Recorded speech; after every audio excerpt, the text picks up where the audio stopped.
Almost lost my deposit in my last house doing this, but got a big calligraphy paintbrush and just like dipped it in, splashed it across, and just like explore the textures that way. And I find just doing different things just takes me in different art directions. Like a taster of what tattooing is like, but I was just like, did maybe 5 to 10 tattoos and they were awful. I just can't do repetition. So I feel like with tattooing, I can constantly evolve. I can do like my art side of things as well as the tattooing, which I kind of keep like slightly still a similar like vein, like the art style, but I can kind of delve and like be a bit more messy with my art and just go crazy. I don't like being constrained too much with designs. I think if you give me too much reference, I'm just going to subconsciously try and do it too much like that. I don't like to follow too many artists unless I know them on Instagram, not because I don't like their work, just because I don't want to be subconsciously influenced by all their stuff, you know? Hello and welcome back to the podcast. I'm Alex Lloyd and this is the 21st Century Tattoo. Charlie, how you doing? Good. Nice to see you, man. You too. Thanks for having me, man. Yeah, no worries. Not a problem. Thanks for getting down here. It sounds like you've been having a bit of a hectic last couple of, weeks, months? Yeah, I don't really like to stop, you know? Yeah. It's been fun, yeah. Talk to me about what you've just been doing. I know you've just been in Norway. Yeah, I was doing the Inferno Black Metal Festival. So it's like a music festival for like 4 days in a row. Yeah. And then like a few booths, maybe like 6 to 8 booths of tattooers, all lovely people. And then just blistering riffs in the background. Yeah. Just doing tattoos, you know. Mad. So it was like across, so it was like almost tattoos as well. It's not like a convention, but kind of like a... It's not a strict, it's mostly the music. We're just there. Like there's Yannicka who did like the old logos for like Dark Throne, all like the original like black metal bands that like started it really. And then we were lucky enough to have for them to have us along really and just do our thing. Yeah, mad. Yeah. I think you mentioned a little bit before we started recording that you like you didn't really get a chance to see much of Norway. No. This is all. I feel like this is always the case, innit? Whenever you go somewhere to work and travel, like you literally are just there for that. Yeah, man. I mean, I try and see. We did see some stuff. We went to a few museums and stuff, but I want to see the nature, you know. So next time, I mean, I met a lot of people while I was there. So next time, I'm gonna make a bit more time to just go and like see the hills, see the mountain. Because I grew up in New Zealand, so mad. Okay, it's kind of like. It's very similar to there, but a bit colder, obviously. Yeah, yeah. Big Lord, are you like big Lord of the Rings? Is that maybe that's why? Is that why you kind of got that Lord of the Rings inspired? I fell into the sword thing, but I love Lord of the Rings. And then as soon as I started doing the swords, I just like basically I had like 700 photos on my Instagram, and I was like, you know what? I just want to just tattoo swords for a bit. So I deleted everything except for maybe 30, 40 posts. And I was just like, who wants to get a sword? And then within 3 months, like I thought it was going to take like maybe a year or something to like build it up. Within 3 months, that's all I was doing. Surprising how many people want to get a sword tattoo, you know? Yeah. Why not? It's like a privilege, you know? Yeah, I like doing, I mean, I do them completely different, but I like doing the real sort of small, yeah, they're sick. Yeah, man. We'll talk a little bit about that as well and kind of like, it's always mad with these chats because I always want to get to like the very beginning, kind of how it all started. I guess the first question really is where Wulf Baron, where that name comes from. Okay, so you know the song "Born to Be Wild," you know. Yeah. So there's a line from that, like a true nature's child, we're born to be wild. Wulf Baron, it comes from the same book. It's like a philosophical novel called Steppenwolf. My friend gave it to me maybe about 11 years ago or something. It's a book that she just gives everyone. She'll just keep buying copies over and over again. Yeah. And just like every now and then she'll have a good chat with someone and then give them this book. It's only like 200 pages long, but it basically divides the human, predominantly male in this situation because the protagonist is male, but it divides like the male psyche into your primal and your civilized side.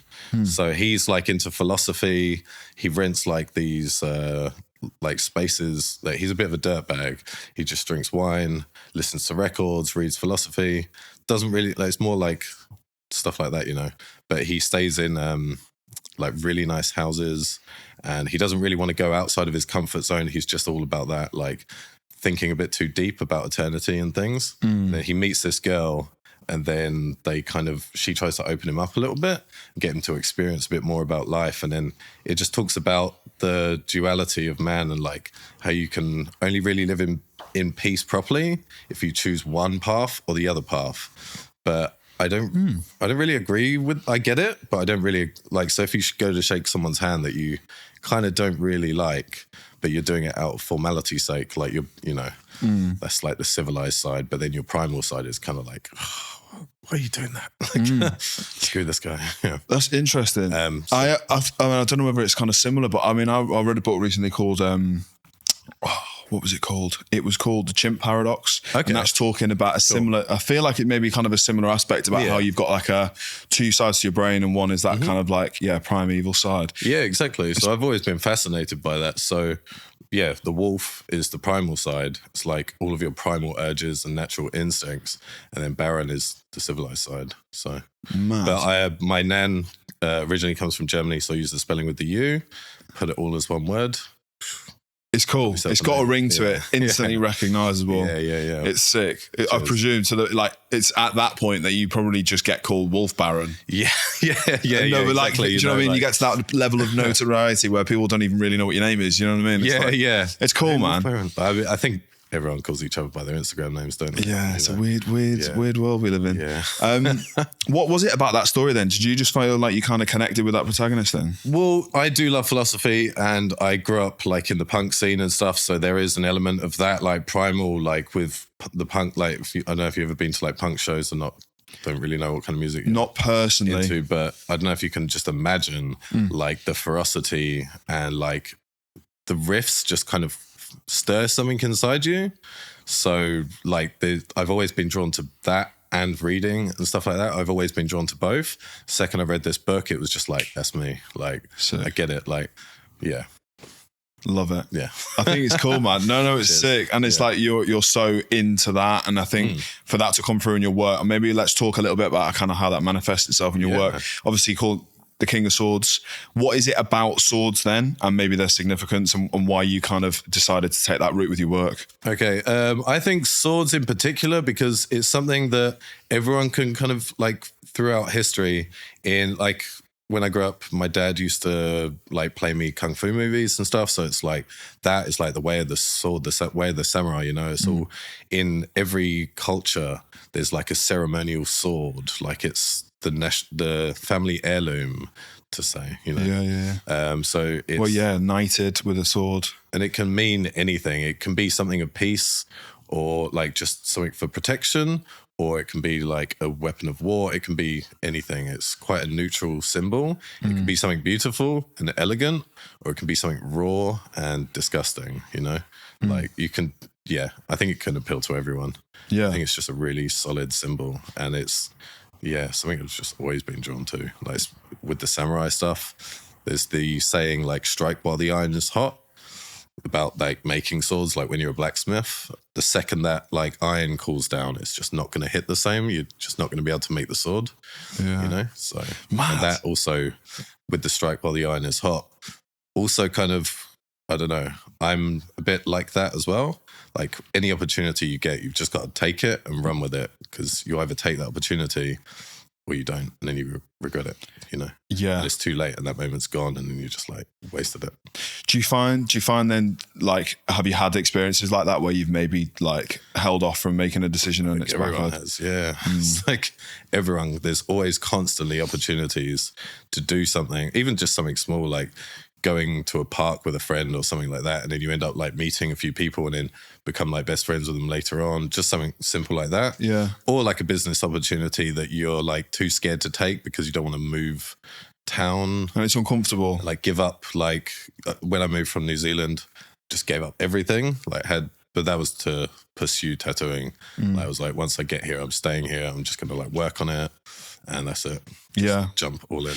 Yeah, man. I only ask because I'm the same. And like you have that element of like, well, FOMO or whatever it is. But I feel like I can't afford to say no to an opportunity for fear of that might be the one that do you know what I mean? But then where's that line? Because if you don't say no to some, you can't do everything. And if you don't say no to some, then what do you end up with? You end up burning out. Yeah, you're just going to run yourself thin, you know? Yeah. Exactly. I feel like maybe it's quite difficult in this industry, especially now, considering how popular tattooing is, to say no to stuff. I think like with work and stuff, I'm kind of like picky on what I do and want to do and stuff like that, but not like to be like a snob about it. I just like, I've done like 7 days a week in like street shops and stuff like that, and like just taking on anything and everything and all that. And I feel like, yeah, you're right. Some stuff you just need to say no to and just do because if you limit yourself in that, like where I limited myself to just the sword, then I had more time to focus on that and hone that skill in particular, rather than stretching myself thin, trying to learn everything and then not really taking anything in. So yeah, there is like some stuff, but I think more just opportunities and stuff that enriches your life is more what I'm thinking. Yeah. Yeah, man. Yeah. Yeah, sick. Well, let's talk a little bit about your tattooing then, obviously, because we're all talking about tattooing. And like, obviously you're at a point now, how long have you been tattooing? That's a good question. Not too sure. I would say because I started an apprenticeship and I couldn't really draw when I started tattooing, man. I just like moved here and I was like, I'm going to tattoo. Yeah. And then just sat down 7 days a week just trying to learn to draw. And I had an apprenticeship. It didn't really go. They were great. They taught me stuff. It gave me like a taster of what tattooing is like, but I was just like, did maybe 5 to 10 tattoos and they were awful. So I just took a step back for like a couple of years, 2-3 years or something, just honed my drawing a little bit and then came back. So I'd say maybe 5 or 6 years or something now. Mad. Like, And did you start back in New Zealand then? I started here as soon as I came here. I came here about like 8 years ago or something like that, 8-9 years ago. Yeah. I forget. I'm not too sure. Yeah. That's sick. So where was, I mean, you're obviously very creative, but where I guess, like, what was your motivation to kind of pursue tattooing as a career? And like, there's a lot of people that would maybe pick it up, try it. And if you said that felt like you weren't particularly good, a lot of people would just leave it there. Yeah. I've always wanted to do it, but I kind of wanted to get like my partying and stuff out of the way when I was younger. I didn't want to like start tattooing and then just, be one of those, like each to their own, whatever. But like some people can do it, but just like partying too much while you're trying to get stuff done with tattooing, because you just can't focus like tattooing. Like when you're hungover and stuff, some people just go a bit too far, and it's just 100%. So I wanted to just get all that out of the way, live a little bit, and then come over here and just knuckle down and just focus on it and just immerse myself fully in my art. Like, yeah, mate, that is what it's all about. Quick one about the podcast sponsor, Ghost Cartridges. So Ghost Cartridges are a tattoo cartridge and accessory brand and online retailer. Founded in 2017, they're known for their innovative products and they're supported by thousands of artists and customers worldwide.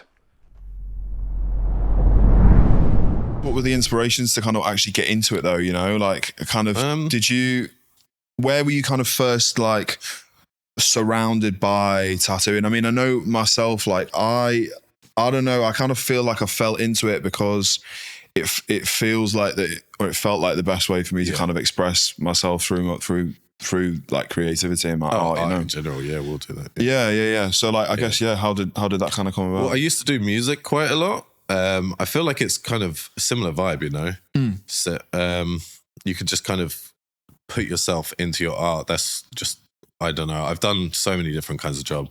I've done like bricklaying, forestry, things like that. When I was a kid, I saw someone with a lot of tattoos and I was just like, that's me. Like, I'm going to do that. I don't know how I'm going to do it.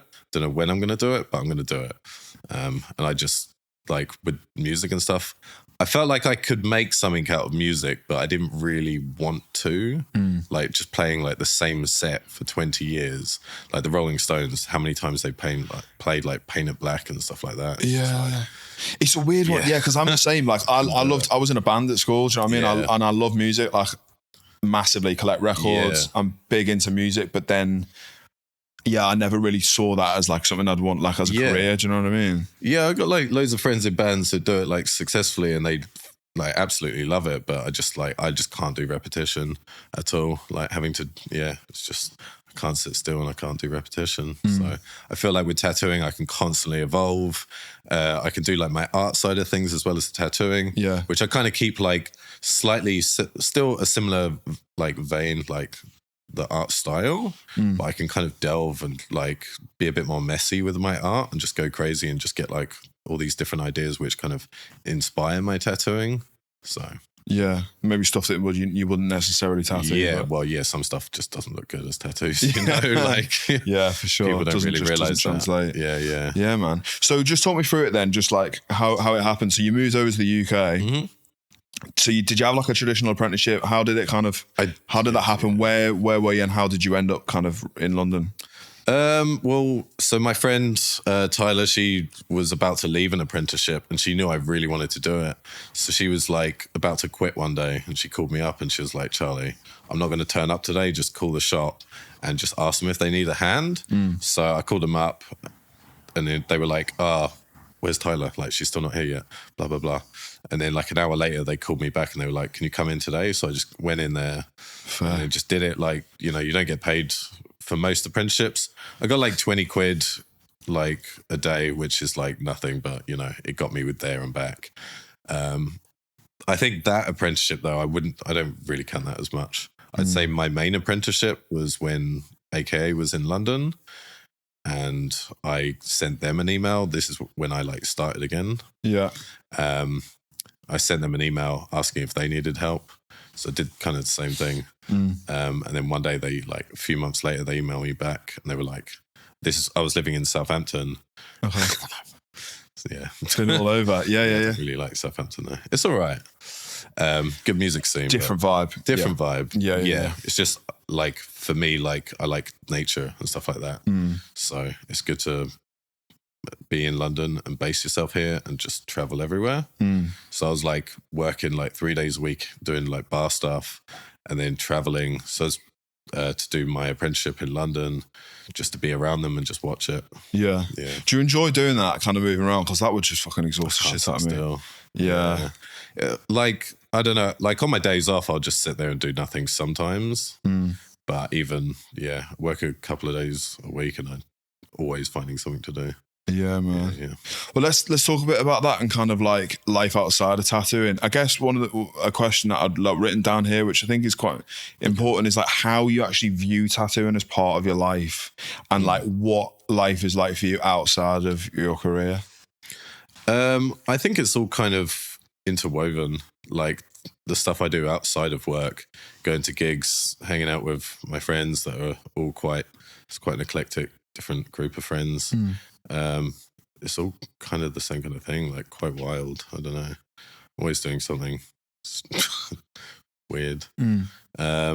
Tattooing, I'll turn up to the appointment. I don't like to draw before the appointment. I like to wait until I get there and meet the person and see what's going to suit them, you know? Yeah. And then if it's not a sword, I'll draw it like straight on the body and just do it that way. I think it's a lot more organic. And it kind of, because I have too many ideas all the time, it kind of forces me to like just sit down and focus on one and just like immediately I can like hone in on it. Yeah, 100%. Yeah. You have to vibe off the person. See what like, it's everything in it. It's the way they are, the other work that they've got on them. Yeah. You get a vibe straight away. Half the time they've kind of adapted or completely changed their mind. And body shape. Like, they might, because when I used to draw before appointments, there'd be so many times I'd turn up after drawing like for 2-3 weeks in a row, turn up and before I've even shown them the design, they're like, oh, I've had this idea for a tattoo, for the tattoo. And I'm like, you could have told me that like a week ago, you know? Something I want to know as an artist, swords, and you do them quite large scale. Yeah. I mean, how do you prevent them from distorting on a body when they're obviously blades tend to be, I know they're not all, but tend to be quite like straight? Yeah. Placement is key. If it doesn't work in a place that I think, if it's a place that's going to bend too much, I'll just tell them I just can't do it there. I do ask for like a backup placement just in case. We sit down before every appointment and I just kind of see what they like and where they want it, where it's going to look best. Also depends on the blade, because you could get something like a big chunky barbarian sword and it may not look nice like on the side of someone's face or something like that. It might be a bit too much. They might need something a bit more delicate, a bit more thin. Yeah. You know? A long sword or something like, Yeah, I guess I'd like to know, so like design and like your booking process. So, and you obviously say you do quite a bit of freehand stuff. Do you prefer doing that? I like, or is it a bit of both? Yeah. I love doing my swords, do like a few swords a day or something like that, or just like one big piece.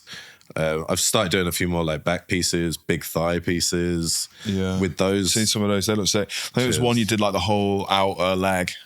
Yeah, it was like a skull spider with the top, like a triple top jaw, just so that the teeth could kind of, I like directions of spikes or flowing in the same way, you know? I'm massively into like spikes and fine details. So just like the more spikes, the better. So yeah, you had like both, it was like Dracula fangs, like layered up. And then the legs of the spider just kind of like encapsulating the skull, you know? Wrapping around the skull. Like a snake wrapping around it and hissing at the top of it. That's like, you know, that primal shit. Yeah, man. Yeah. And kind of putting it all in there. It's not just the sword. Yeah. Yeah, it's sick. Really, really cool. What sort of brief are clients coming to you with then? Do you tend to find that people just say, I want a piece of your work, or do they give you a bit of an idea? And what do you prefer? I prefer someone to just give me an idea. Like a lot of the time people just say, oh, I want something dark, or they'll give me, I've worked off just an emotion or like a rough theme or something like that. Yeah. It's rare that someone's like, I want this exactly like this, unless it's like a sword or something. They've got a particular sword in mind. I'd prefer someone just say, I want something dark and I want it here. And then we just like draw on the spot and figure it out. Yeah. I don't like to, I don't remember the last time someone gave me, except for I did like an eye with like loads of wings. Yeah. That one they sent me, it was like a biblical angel. I don't know if you know what I mean, but they got like loads of eyes, wings. Yeah. Yeah. So that one they So like, what's a typical inbox? Is it like, I just want to get tattooed, yeah. Fair. Which is amazing. It's taken a long time to get to that point, but I prefer that way. It's just way less pressure on like, I don't like being constrained too much with designs. I think if you give me too much reference, I'm just going to subconsciously try and do it too much like that. Like, and I don't really want to do that. I don't like to follow too many artists unless I know them on Instagram, not because I don't like their work, just because I don't want to be subconsciously influenced by all their stuff, you know? Yeah. It's so easy to do that. Same with music. It's really interesting point. Yeah. Oh my God. Yeah. Even more so music, you know, you find like, and it's a difficult one because I feel like art is always kind of, and people argue like, is art ever created or is it almost always kind of like reimagined and recreated? I don't know. Same in music. Somewhere, yeah. Yeah. I guess you can't. Yeah, I do the same. Like, try and not look too much at one thing. Yeah, it's hard to as well, especially if you appreciate art. You know, you're gonna want to look at art, so that's just a natural thing. You're drawn to it. That's that's why you're doing it, right? So, yeah, man. Yeah, for sure. But I just try not. I try not to. That's why I like the space where I'm tattooing at the moment in Aura, and it's just like nothing on the walls. So I just don't have anything, because I used to work in a trad shop with just loads of paintings everywhere, which is great. It looks beautiful and stuff. But I would find that if someone would ask for something, I would catch myself looking at stuff on the walls for ideas. And then I would accidentally like take elements from certain bits here and there. You know? Whereas, mate, this is why my shop is like I don't have a huge amount of stuff out. Yeah, man. Because I'm exactly the same. My brain is already bouncing around. I don't need anything else to distract me. Do you know what I mean? Yeah. And you can kind of clean mind. Just kind of focus a bit better, I think. Yeah, 100%. Then you can put a bit more of yourself into it, because you have to explore your brain and not the stuff that's on the wall. So then you're going to get a much more interesting like outcome, you know? Yeah, it's true. And really, a lot more personal. Yeah, man. Really interesting question from one of the guests previously was like, what's running through your mind when you're tattooing? Well, I don't know, everything. Everything, yeah. I don't know. I kind of mentally prepare myself before I do any tattoo.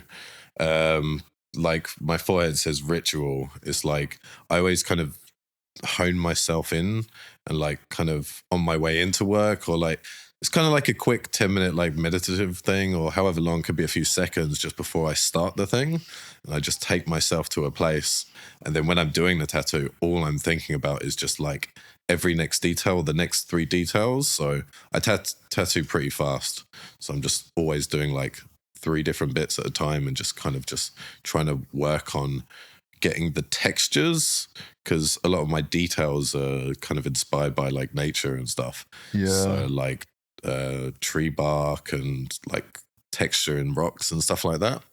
So I'm always trying to find a way of incorporating all the textures in together, but like making it coherent and then building it all up and then contrasting it all together. So I'm literally just thinking like every like next step, just let's go. Yeah. Just touching on that about where you find, as obviously you mentioned, like nature is probably one of the main things that where you find most of your reference from and your inspiration from. I wanted to ask you that, but also, do you ever find yourself in a situation where you end up with in a bit of a kind of creative rut or like in a bit of a block? I never get blocked. No, it's too many ideas, man. Yeah, I need to sit down and paint more of them. Yeah, no. I don't have creative blocks at all. I used to get loads, but I think now that I do that and just kind of go in my own head for my art, I don't know. It's just, there's so much stuff to do, man. There's so many different ways to do it. You could do the same stuff a million different ways, you know? Yeah. You could give me like a circle and I could texture it 10 different ways, like on the spot or something. Yeah. I don't know. It's always, I don't have a set way of doing things. Every time I do it, I approach it differently. Yeah. Yeah. But then I guess just in the way that you create the piece, it kind of almost always is specifically yours as well. Yeah, I mean, you can probably tell that I've done it or something, because I do like stuff to look a certain way and I'm drawn to certain details, but then I just follow that. And I'm always finding new ways of doing stuff as well. Yeah. So I don't like doing the same thing for too long. Every few months I'll completely switch it up.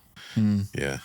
Are you kind of leaning towards going another route? Can you always, or like, see yourself just constantly kind of sticking to this? I mean, what do you kind of call, do you have a style? What is that work? If someone was to ask you what your style was? I'm not really too sure what you'd call it. It's just, I don't know. You could say black work, but then what's that? That's everything that's done with black ink. I don't really know if that's like, that's such a broad term. I don't know, man. I don't know. It's just raw. Except for the swords, it's the two different sides, you know. Yeah. Where do you want to take it? Well, man, at the moment I've started doing some bigger paintings with like Indian ink. So I'll get like a little Japanese tea bowl. I like doing it like, ceremoniously, painting sometimes, and just get like a big roll of paper and lay it on the floor and just almost lost my deposit in my last house doing this. Got a big calligraphy paintbrush and just like dipped it in, splashed it across, and just like explore the textures that way. And I find just doing different things just takes me in different art directions. What? And there's like ink up the walls and shit. There's like a video I did a little while ago, and you see the splash, and then there's a little pause before I start painting. That's me running and furiously like trying to clean it off the wall. And then like I'm like, I've started this video. I need to like keep doing this, like keep going. I'm in the zone. I need to like do this painting. But I just try and do different mediums. Like I've done a bit of life drawing recently as well. I find just taking yourself out of your comfort zone will take you to different places naturally. I don't try and generally find different directions. Yeah. I just like to experience everything. And it takes me different directions from there. It's all natural. Like, for someone listening to this, like what's maybe the number one piece of advice you give to someone to try and like broaden their horizons and maybe kind of really trying to explore what they can do creatively? Things like that, I guess, like pursuing. Just go to, I mean, if I think life drawing and stuff like that is really good, or just going out into like public or going to a church, drawing some of the statues. That's really good for realism, especially like going and drawing some of the statues in churches, in museums and things like that. Yeah. You'll just find seeing stuff in person as well is so much better than looking at paper, because you can see it in person with like the different shadows from different angles. You can see how stuff sits, like, you know. Yeah. Because if you don't learn to draw how shoulders, how they move, you just look at it from a piece of paper, you're only ever going to be able to draw it from that piece of paper. If you take into account like how stuff moves, then you're going to always be able to draw it like from your head, you know. Yeah.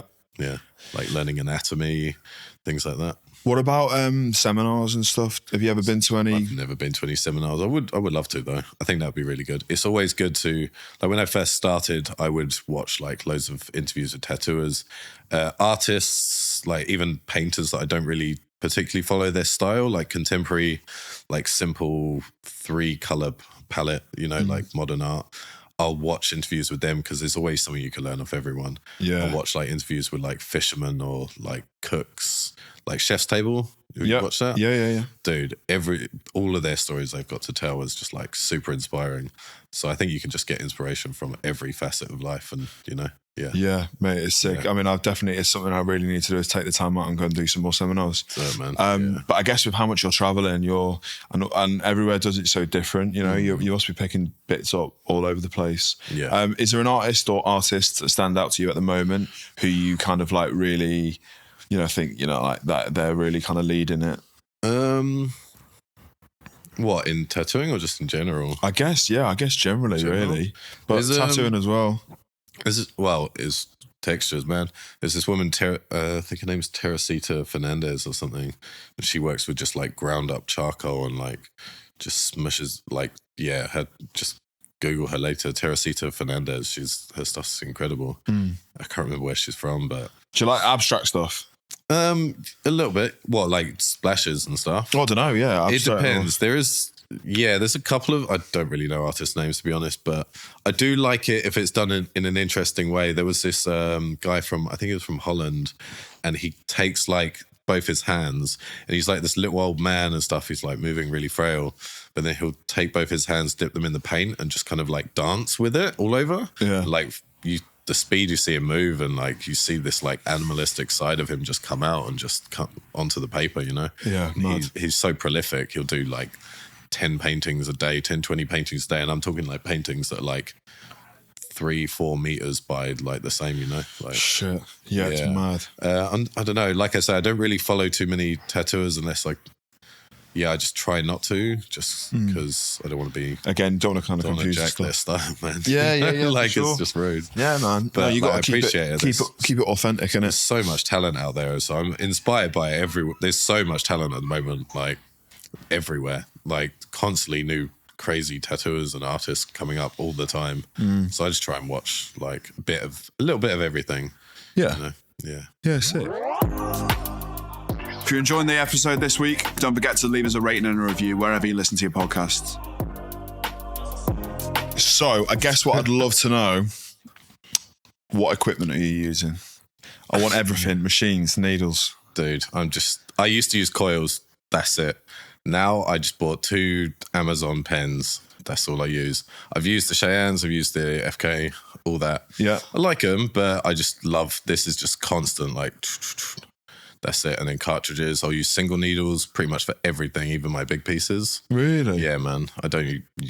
I'll use like a 3 to like bolden the outline a little bit. Yeah. But that's it. Even like back pieces and stuff, all single needle, everything. Mad. Which is easy because you've got your box. I've got a little one of those carry cases. Yeah. Both my machines fit in there. And then you just take a box of needles and you're good. Fair. That's it. But you're like changing you keep the needles, like how many singles do you get through? Sometimes, like, especially with the single, you even slightly tap the ink cap. I think that's something some people don't remember. You tap that needle slightly on the ink cap and it's going to bend one of them a bit. Oh my God, yeah. 100. So sometimes I'll go for a few of them, but What brand are you using? I really like Magic Moon because they've got like this nice little rubber bit. Trust me. Everything steady. Like they're always consistent. Yeah, they're great, man. Sometimes Bishops for like if I do use like a 3 or something like that, they're really good. I bang on about Magic Moons and loads of artists look at me like I've got 2 heads. Dude, they're so good. They're so good. Yeah. Black Claws are great as well, but I just love the consistency and how thin the needles are. Yeah. Yeah. That's all I use. Sick. Everything, single needles, back pieces, small pieces. There you go. Oh, interesting. I thought you using like larger groupings, but obviously you're just working it. I don't like the way, I do like a spray whip, like the dots, like it looks nice, but I like a certain texture. So yeah, man, just single needle and just like the same way I do my drawings, because with my bigger like stippling things, I'm kind of using a refillable pen that's got like a metal tip. Yeah. So I tattoo the same way I draw.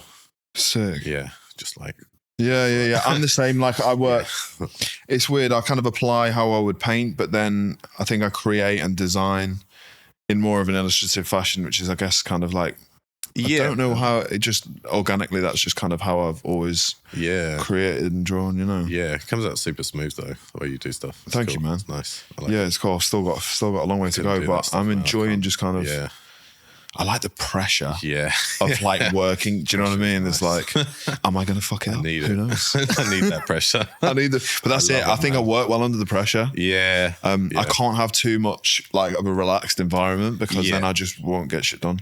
No, it's too like getting in a comfort zone. It's really easy to do. I mean, some people like it, but I just don't. Yeah. It's just too I feel like we're quite similar in that way. Yeah, do you feel like your brain never turns off? Yeah, I mean, I can kind of like unwind and like, but yeah, pretty much. I'm always trying to think of something that I want to learn, do, go and see, you know? Yeah, always. Talk about things you want to do and want to see. I want to know what your most, like your maddest experiences so far, maybe inside of tattooing, and what's on the bucket list. Maddest experience? Man, I wouldn't know where to start. I think like the tattooing at the Black Metal Festival was pretty up there, like in recent stuff. I don't know, man. I just don't stop. I'm always trying to go into like a different city or go out into nature and go for a hike or something like that. Have you ever had like a nightmare client or something? Oh, yeah, who hasn't, man? Like, you got to be patient though, don't you? You got to just sit there and just like, you know, because I get it. Every time I get tattooed, it's like, what am I doing to people, you know? Yeah. So every time I get tattooed, I'm like super gentle for a little bit. I'm just like, I'm so sorry. Like, but at the end of the day, you got to do what you got to do and just get it done. Yeah. Otherwise, you just be saying sorry for you're going to be saying sorry the whole time. It's going to take twice as long. They're going to be in pain for that amount of time, you know? It's just going to drag it out and make it worse for everyone. Yeah, sick. Have you got anything else like that Black Metal Festival like on the horizon? Are you tattooing any kind of like unique or different places? I really want to set up an exhibition at some point. I've got a guy who does like soundscape exhibitions. So at some stage I do want to, that's why I'm doing a lot of these like bigger paintings and stuff, because I do want to do an exhibition and get a performer there. I don't know, something involving like a lot of black ink, like whether it's like them spraying the black ink all over them, just raw, just everywhere, like have some cool art on the walls and make a performance out of it, and then have the soundscape like almost like club speakers, just like rumbling sound through the entire place. So I wouldn't mind doing something like that in the future. I've got a few people that kind of want to work on it as well. Yeah. But I don't know. I don't really like to talk too much about what I'm going to do, because then you know, I feel like if you talk about what you want to do, you kind of get that dopamine from doing it, because people are like, oh, that's really cool. Like, yeah, good for you. And you kind of don't really put the same effort in. You've already got that dopamine reward from telling people about it, you know? So, but that's like something that at some point I definitely will do this, and I've got an idea for it. Yeah. So it's a fine line though, isn't it? Because then almost like, you want it. I feel like then if I can put it out to the universe, yes, and hold myself accountable for doing it and manifest it at the same time. Yeah. So it's a fine line between like, you don't want to kind of, you don't want to speak of it before it's happened, but then almost. I try and like with the universe thing, just try and like have that conversation with the universe and just do that. Because then it does put that pressure on myself anyway. But I know like when I want to do something, I will make it happen. I'll do it. Yeah. There's just always a way to do something. I'm the same. You just work for it. Just do what you can to do it, you know. I couldn't even draw before I started tattooing, and I'm doing it. Yeah. As a career now. So like I'm drawing on people permanently now. Yeah, no, you should be very proud of yourself, man. Like, you're killing it. You're doing a really good job. Back at you, man. Thank you, mate. Cheers. You're smashing it. You just got to do what you got to do. Really, really cool. Honestly, it's really cool stuff, man. It's been good to kind of just sit down with you. Let's talk quickly there. I mean, I know you worked at Ink New York, didn't you, last year? Yeah, man. Yeah. How did that come? How did that kind of come about? How was it as well? Because I think like big company, you know, big studio. Like, how did that happen? Well, my friend Madeline, she's lovely. She we've been talking for like years, and she just asked me if I wanted to come do it, and I was like, immediately like, yeah, let's go. Yeah. I didn't think I'd get any clients, but I posted about it and managed to book it up, thankfully. Like, but yeah, the studio's crazy, man. It's like 3 floors, like 10-minute walk from the Empire State Building. They've got like photography studio, because it's I think it's Revolver magazine and an Inked magazine. And they've got like all the editorial rooms. Yeah. So many different photo rooms. Maybe like 30 tattoo stations or something. But they're all 30. super nice there. They're all just people who all have the same goal. Like they all just love what they're doing. So there's not really any egos that I encountered at all. I thought they were all just really nice, you know? Yeah. Yeah. They all just want each other to do good and like being in the environment where other people are doing inspiring stuff, which is kind of like what I want for everyone. I want everyone to do really good, you know?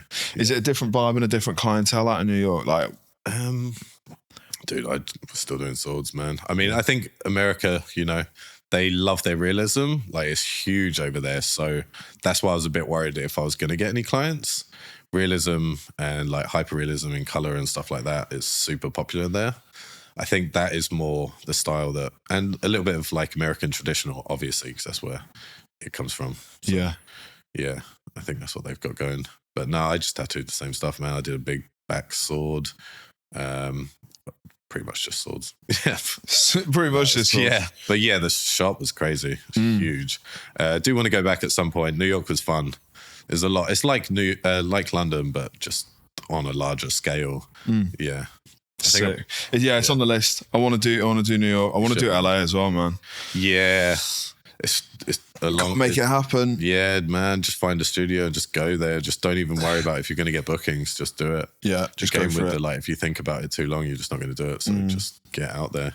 And it's not too bad. Like, you can get out there for pretty cheap if you like look at flights in advance. Like, it's easy. Just going to talk to you a little bit about two of the cartridges we've got here from our podcast sponsor, Ghost Cartridges. So these are the original Ghost cartridge. These have been serving the industry for the last 5 years now and still remain one of the leading tattoo cartridges on the market. More recently, they've introduced their Holy Ghost cartridge range. Now this is similar to their original cartridges, but rather than using an O-ring, they use a membrane. You can grab both of these and all other Ghost branded supplies with the code ATFCT10 for 10% off, and that's exclusively at Star. Have you got a question that you want to leave for the next guest? Yeah, okay. If you weren't tattooing, what is something that you would do instead of? What's something that you're passionate about that really drives you when, you know, because a lot of people get bored of tattooing or they're just doing it and just going through the motions. Yeah. What's something that you would do otherwise, you know, whether it be like a fisherman or a painter or a librarian or whatever, what would you do? Go on then. What would I do? Yeah. This is for the next guest. It's not for me. Yeah, I want to know. I'm going to turn it around. What would I do? Man, I'd love to like... You couldn't tattoo, like you just weren't able to. And any timeline? Like right now. Right now. This is it now. Like you're not, that was it. You can't do any more tattooing now. Oh man. I'd probably like do carpentry or something, but like, you know, move to like rural Japan and like make like really ornate cabinets and shit like that. Yeah. I don't know. Sick. Something like that, I think, because working with wood, it's kind of, you can be super artistic with it. Yeah, it's super creative. Yeah, man, you can put your heart and soul into it. You get a nice piece of furniture that someone's made, you can tell. Yeah. Yeah. Built to last, innit? You know what I mean? Built to last. Yeah. It's cool. Yeah, dude. What would you do? What would I do? Yeah. So I've always said, I'm big into my music. Nice. I collect I mean, I always say like a touring musician or like a DJ. Yeah. Or an F1 driver. Wow. That would be crazy. Or they're pretty unrealistic. Yeah, I mean, like, I just love driving. I love cars. I like anything with an engine in. I'm all about. Yeah. And I just love that, like, high pressure. Yeah, man. Oh, that is vibe. But on like in a realistic level, I'd probably be a barber. Yeah. Cool, I reckon. Man. Because again, another way to be creative, similar industry. Yeah, dude. I'd do something that I could get as close to being in the tattoo industry as possible without being a tattooist. And you're still shaping how people look and how they perceive. Yeah, man. Like spending time with people and chatting to people. And, you know, something like that, I reckon. Yeah, man. I mean, well, don't look at me for barber skills because this is like this because if hair gets in my way a bit, I get the kitchen scissors out and chop a bit off, you know. Like, fuck it, man. Why not? I haven't been to a hairdresser since I was like 13 or something, I think. I don't know. Yeah. Looks good. Suits your style, man. Thanks, man. Right. As is tradition with season 2, we have a drawing challenge. Yes. We've got a piece of A5 paper, you've got a Bic, you've got a HB, a 2B, and a 1/2 mil fine liner. But I'm going to be hitting you with some would you rather questions at the same time, just to really throw you off. And I'm going to give you 3 minutes to draw an upside down circle with a Japanese style infill in a graphic style. 3, 2, 1, go. Would you rather be feared by all or loved by all? Neither. I don't want to be feared by anyone. I think that doesn't really do anything for anyone. And I don't want to be loved by everyone because that sounds a bit fake. I like that. Would you rather sell all your possessions or one of your organs? All my possessions. I've given away all my stuff like so many times over the years, man. I could easily just get rid of everything. I don't really, that's what I'm going to get rid of. Okay, would you rather be infamous in history books or be forgotten after you die? Depends what for. The infamy. Depends what the infamy is for, man. Like Caravaggio is infamous for killing a guy with a sword. I don't want to go down that route. Not even with a sword. Maybe infamous through. We're all going to be forgotten. Who cares? Yeah, infamous. Let's go. Would you rather be reincarnated as a fly or just cease to exist once you die? Cease to exist. I don't want to eat shit, man. Yeah. Can you imagine being a fly? I mean, I don't even know what they do. Do they sleep? Who knows? Who knows, man? They do all sorts of weird stuff. Would you rather never get angry or never be envious? I'm not really. Never.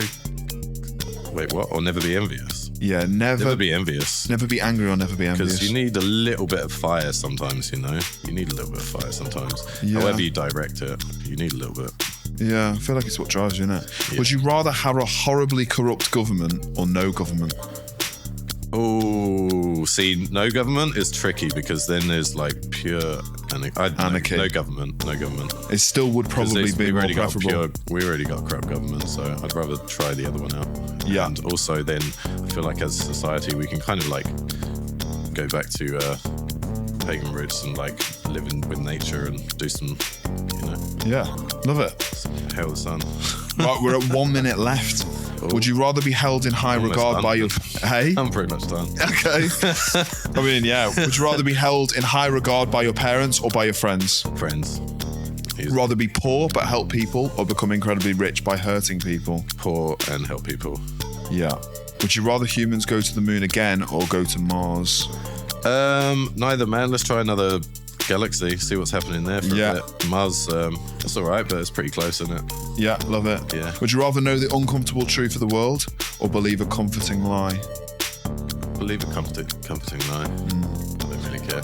Rather die in 20 years with no regrets or die in 50 years with many regrets? In 50 years with many regrets. Regrets are part of life, you got, you know. Yeah, I'd rather have more time on the planet, that's for sure. Like, no regrets sounds boring to me. Would you rather be transported permanently 500 years into the future or 500 years into the past? I don't know, the way we're going, probably 500 years in the past. I don't know. There's a note on this which... Oh, there you go. It was interesting. It said there's a note on this. It basically says this one depends on whether you're optimistic about the future of humans or not. Yeah, I don't know. I think technology is advancing in such a fast pace and people are getting a little bit too greedy, I think. And the kind of people we've got at the moment, like Jeff Bezos and stuff like that, it's not, I don't know, I don't really think that they've got the best of intentions, to be honest. Yeah. Yeah. But also, I do want to see technology. What about Elon Musk? Do you think it's for the benefit of humanity? It's hard to tell. I think he's just logic. So he would like AI to evolve with humans, which is kind of cool. Like have my consciousness implanted into like AI and work with it is kind of cool. But also I like the temporary over the permanence, you know. I don't really want to be around for like hundreds of years. Yeah, like, can you imagine? Hundreds of thousands of years just watching people do the same shit over and over again. Like I just want to experience it. That's what makes life beautiful, is the temporary, like, you know. Yeah, for sure, man. Yeah, man.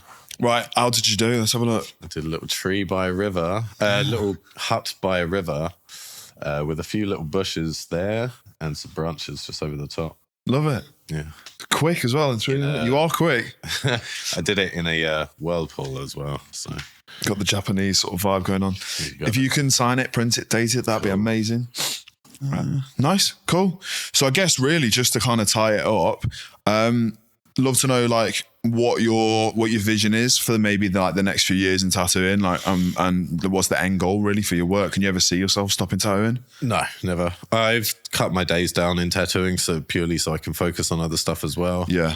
I want to do a little bit of like incorporate some jewelry and clothing. I want to design some clothing and stuff at some point, but then again, like I said, don't really want to say what I want to do too much, but I want to just like delve artistically into a lot of different things and just build it all up together that way and work with friends and do the same, you know, just build a place for everyone, like not necessarily like a building, but just everyone big each other up and all do something cool together, like a little community, you know. Sick. Yeah. Love that. Yeah. Where can people find you? And have you got any conventions and guest spots coming up? I've got no guest spots planned at the moment. I've just done Brighton Convention, Norway and stuff. Oh, actually, I am going to Der Grimm soon in Berlin. Yeah. So I was meant to go last week, but I messed my shoulder up. Yeah. So I'm going to do that maybe next month or the month after. Yeah, Matt, I was chatting with those guys actually. They're lovely. I think I'm gonna head down there next year. Beautiful space. Oh mate, yeah. I'm in Berlin in the summer, especially the forest and stuff just outside of Berlin. I've never been to Germany at all, but I really want to go. Yeah, mad vibe. So yeah, just more of that, more of what I'm doing, but just evolve it constantly. Yeah. I'm regularly at Aura. Regularly at Aura, man. They're like the fams, isn't it? They're all great. They're all wonderful people. Yeah, they man. all big each other up. They're all super nice, no egos. Like that's it. Incredible space. And exactly, man. Like, I love Annie and Luke are just so down to earth, man. Exactly. You know, if you've met them, you know exactly. Like they all just want everyone to have the best time and do the best they can. Yeah, for sure. And just everyone have a good time, like no dramas. Yeah, no, they're really cool. I love cool. about it, man. Yeah, sick. Yeah, it's cool, man. It's been really good. Yeah, man. Thank you. Thanks. Thanks for joining us. And sweet. Last thing that we've got was the question that was left for you from the previous guest. Ah, yes. And that was left for you by Lal Hardy. Ah, shit. And it was, would you like to come to my studio and I'll show you how to make needles if you've never made them, just for the experience of it? Yeah, I've never done it before. Let's go. Yeah, man. I know. I was like, I'm up for that. Of course, he's a legend, man. He's hilarious as well. Yeah, man. Yeah, man. Of course. I'd be definitely interested in the craft. Even though I use cartridges now, like I'm all about where it all came from. So yeah, 100%. Sick. Nice one, man. Thank you very much for your time. Thank you. Appreciate Thank you it very much, my dude. Thanks for listening. I hope you've enjoyed the episode this week. Don't forget to head over to YouTube, hit that subscribe button. Don't forget to leave us a rating and a review as well on Spotify or podcast, wherever you listen to them. Really helps the podcast grow. Massive thank you for all the support so far, all of the comments, and to our sponsor, Ghost Cartridges for Season 2. I'm Alex Lloyd, and this is a 21st Century Tattoo. Quite know how you do an upside down circle. It's just a circle, man. It's just a circle. So that you turn it any way, it's still a circle. Yeah.